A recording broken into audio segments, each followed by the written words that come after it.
Om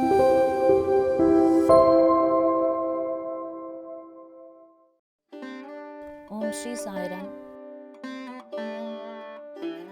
Shri Shirdi Sai Baba Jivata Charitra Parayan, Chapter 3.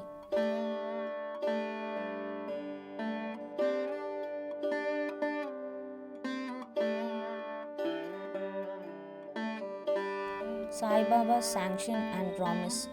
Assignment of work to devotees. Baba's stories of beacon light. His motherly love. Rohila's story. His sweet and nectar-like words. Sai Baba's sanction and promise. As described in the previous chapter, Sai Baba gave his full complete assent to the writing of Satcharita and said, I fully agree with you regarding the writing of Satcharita. You do your duty. Don't be afraid in the least. Study your mind and have faith in my words. If my Leelas are written, the avidya will vanish, and if they are attentively and devotedly listened to, the consciousness of the worldly existence will abate, and strong waves of devotion and love will rise up, and if one dives deep into my Leelas, he would get precious jewels of knowledge. Hearing this, the author was much pleased, and he did at once became fearless and confident, and thought that the work was bound to be success.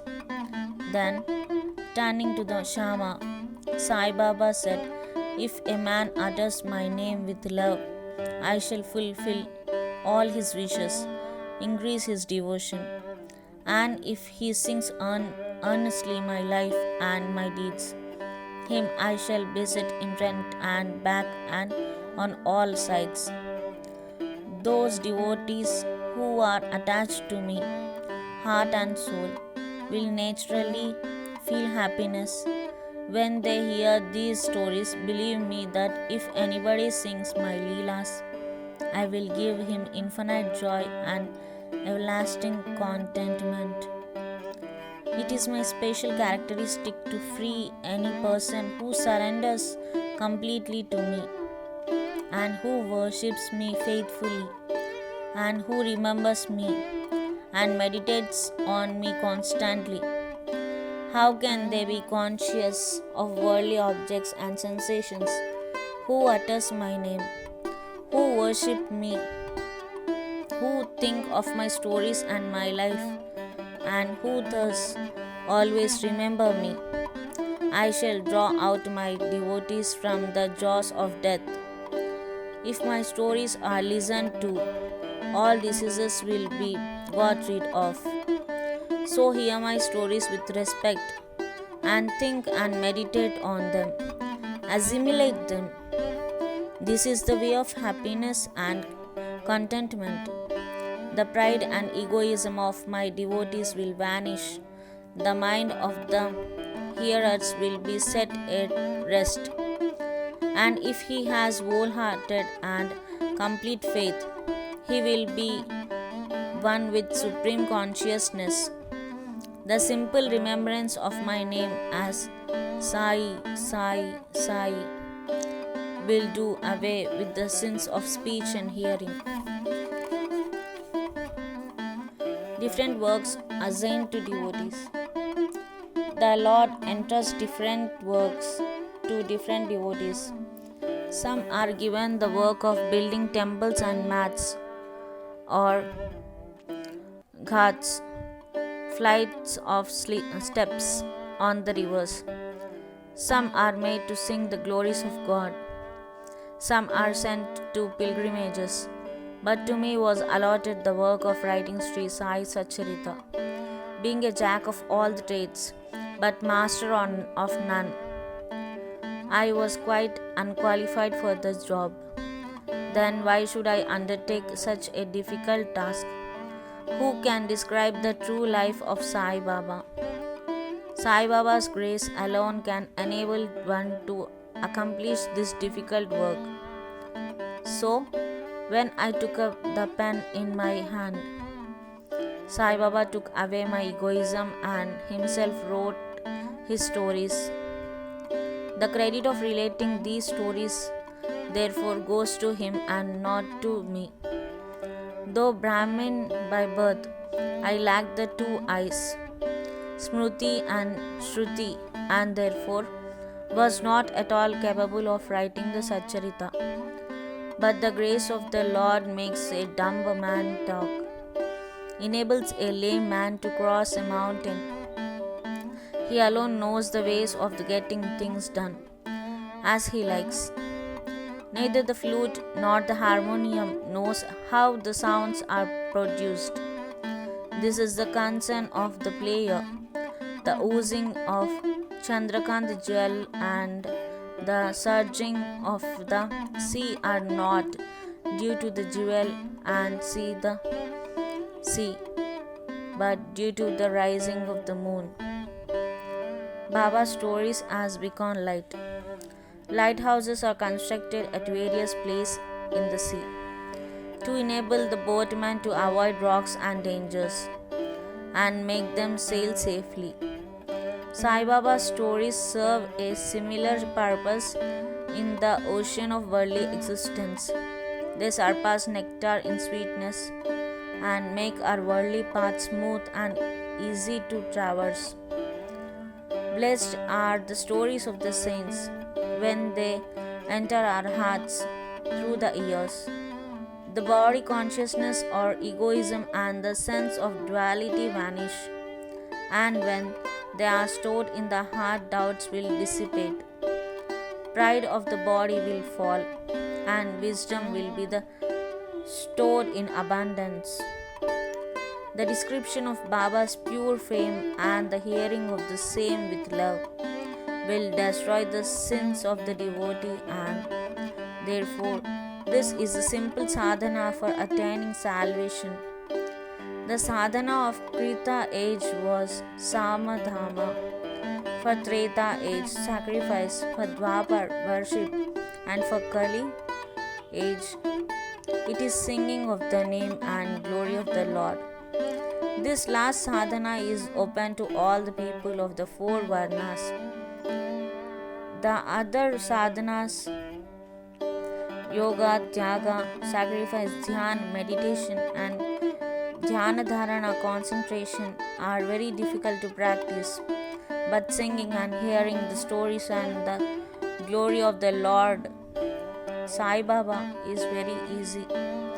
We have only to turn our attention towards them.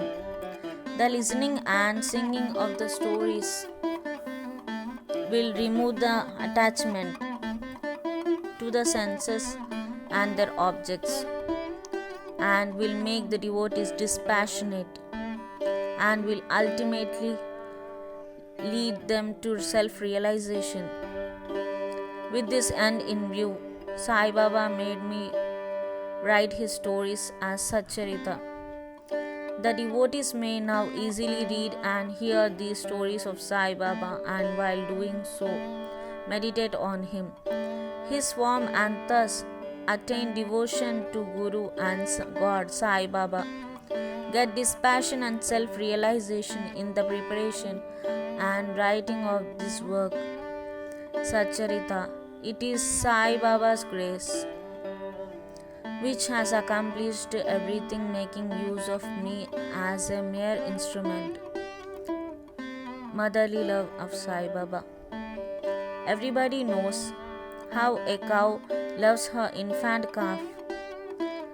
Her udder is always full, and when the calf wants milk and dashes at the udder, out comes the milk in an unceasing flow. Similarly, a human mother knows the wants of her child beforehand and feeds him at her breast it in time. In case of dressing and adorning the child, the mother takes particular care to see that this is well done. The child knows or cares nothing about this, but the mother's joys knows no bounds when she sees her child well dressed and adorned. The love of the mother is peculiar, extraordinary, and disinterested, and has no parallel. Sadgurus feel this mother's love towards the disciples. Sai Baba had the same love towards me, and I gave an instance of it below.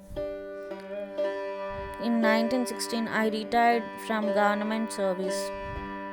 The pension that was settled in my case was not sufficient to maintain my family decently.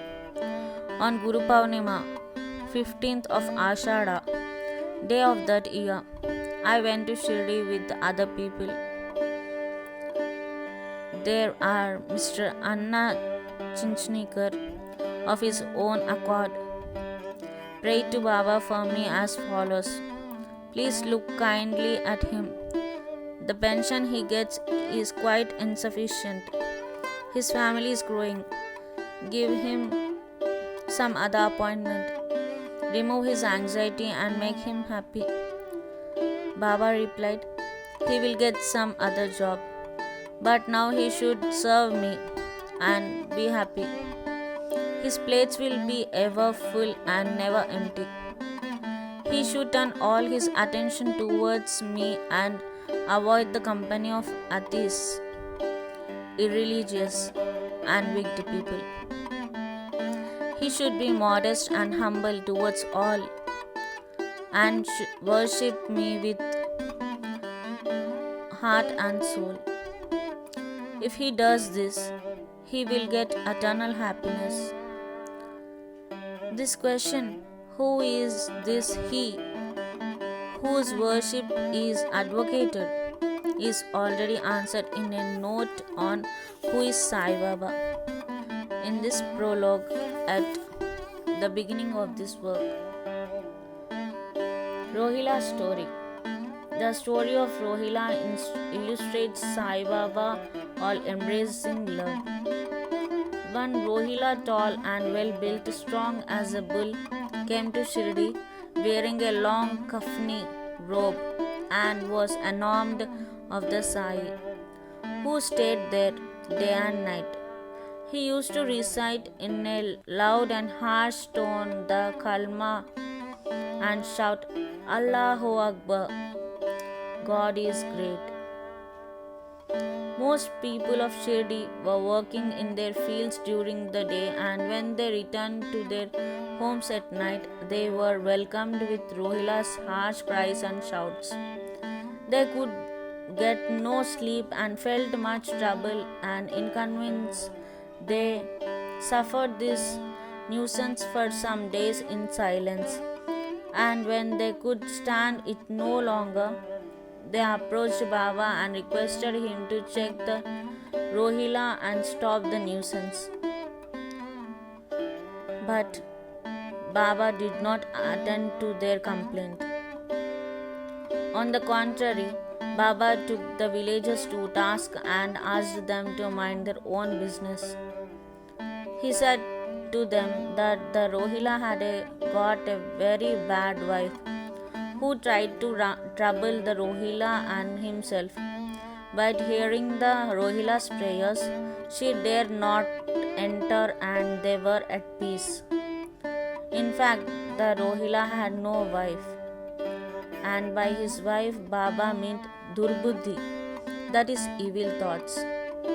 As Baba liked prayers and cries to God better than anything else, he took the side of the Rohila and asked the villagers to wait and bear with the nuisance, which would abate in due course.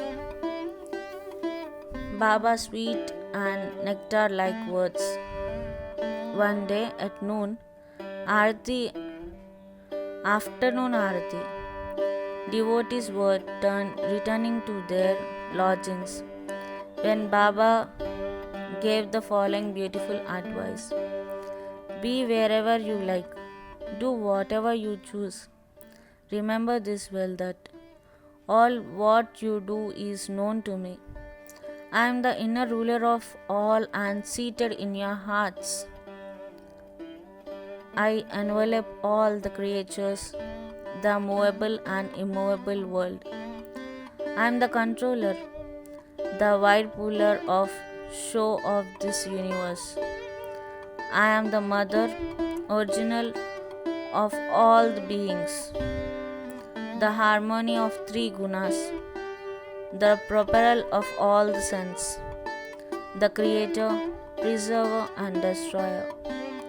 Nothing will harm who turns his attention towards me, but Maya will lash or whip him who forgets me.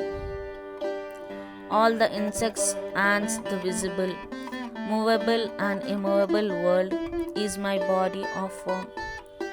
Hearing these beautiful and precious words, I at once decided in my mind to serve no man henceforth but my Guru only.